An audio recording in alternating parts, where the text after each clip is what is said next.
السلام علیکم ورحمۃ اللہ وبرکاتہ۔ میرے اس اسلامک چینل کے ناظرین، آپ سب کو خوش آمدید اور مرحبا کہتا ہوں۔ آج انشاءاللہ عز و جل بہت اہم حدیث پڑھیں گے۔ یہ ایسی حدیث ہے کہ خاندان صدیقی کی ایک برکت، تیمم کی رخصت۔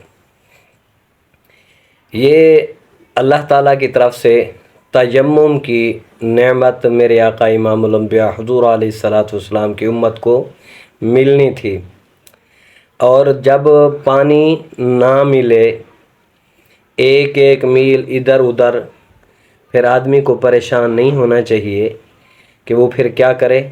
تو آئیے حدیث سماعت فرمائیں۔ ام المومنین سیدہ عائشہ صدیقہ طیبہ طاہرہ رضی اللہ تعالی عنہا نے فرمایا، ایک سفر کے دوران میرا ہار گم ہو گیا۔ سیدنا رسول اللہ صلی اللہ علیہ وآلہ وسلم نے ہار کی تلاش کرنے کے لیے وہاں قیام فرمایا، اور صحابہ کرام بھی آپ کے ساتھ وہیں ٹھہر گئے۔ صبح کا وقت ہوا تو وضو وغیرہ کے لیے پانی موجود نہ تھا۔ اصل میں جو بات ہے، باقی اعتراض باتیں اور ہیں، اصل میں جو بات ہے وہ یہی ہے کہ تیمم کی نعمت ملنی تھی۔ جب پانی نہ ہو تو پھر پریشانی ہونا، کیا کرنا ہے۔ آئیے حدیث کے الفاظ سماعت فرمائیں۔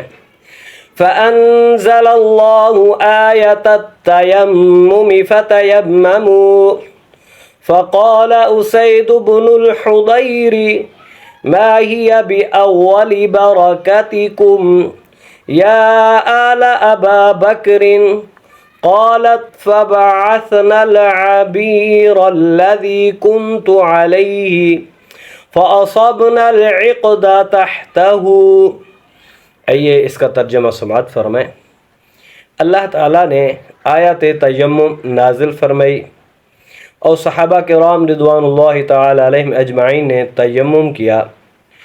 اس موقع پر حضرت اسید بن حضیر رضی اللہ تعالی عنہ نے کہا، اے صدیق اکبر کے گھر والوں، یہ تیمم کی نعمت و سہولت آپ کی کوئی پہلی برکت نہیں ہے، پہلے بھی آپ کی وجہ سے اللہ تعالیٰ نے ہمیں برکتیں عطا فرمائی ہیں۔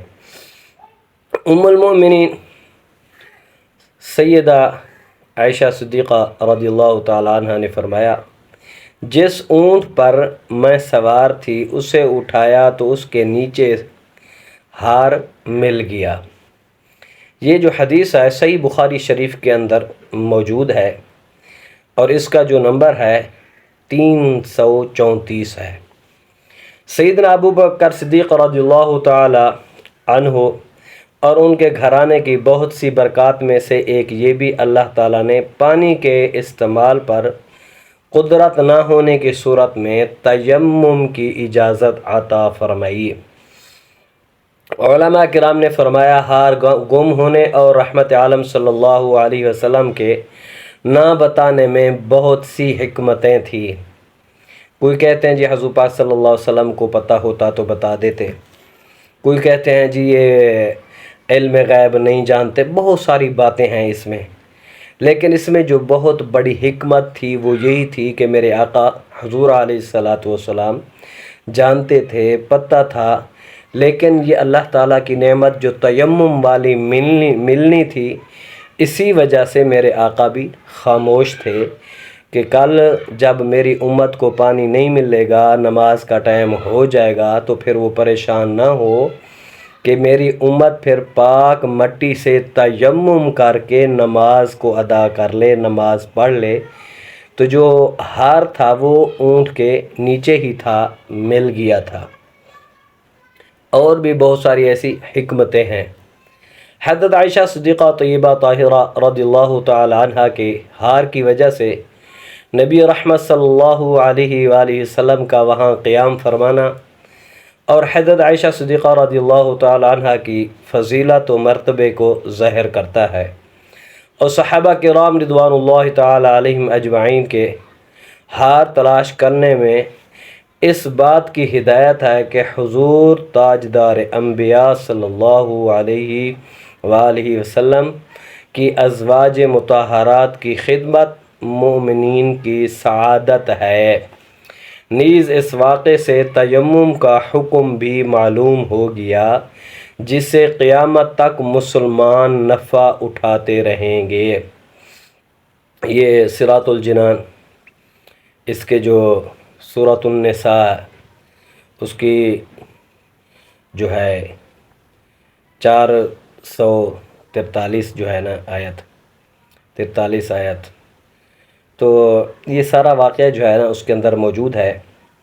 اب ہم یہ نہیں کہہ سکتے جی حضور پاک صلی اللہ علیہ وسلم کو اگر علم ہوتا تو وہ بتا دیتے، ان کو علم ہی نہیں تھا۔ حقیقت میں آیات تیمم نازل ہونی تھی تو میرے آقا حضور علیہ الصلاۃ والسلام کی نہ بتانے میں یہ بھی حکمت معلوم ہوئی۔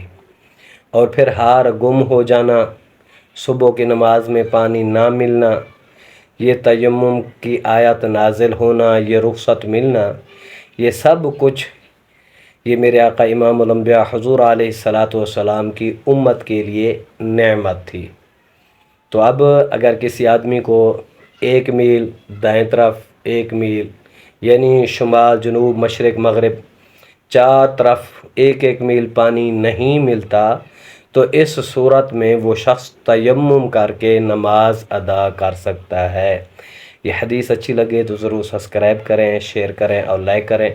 اللہ تعالی ہم سب پر اپنا خصوصی فضل و کرم فرمائے، ہم سب کو 5 گانہ نماز باجماعت پڑھنے کی توفیق عطا فرمائے۔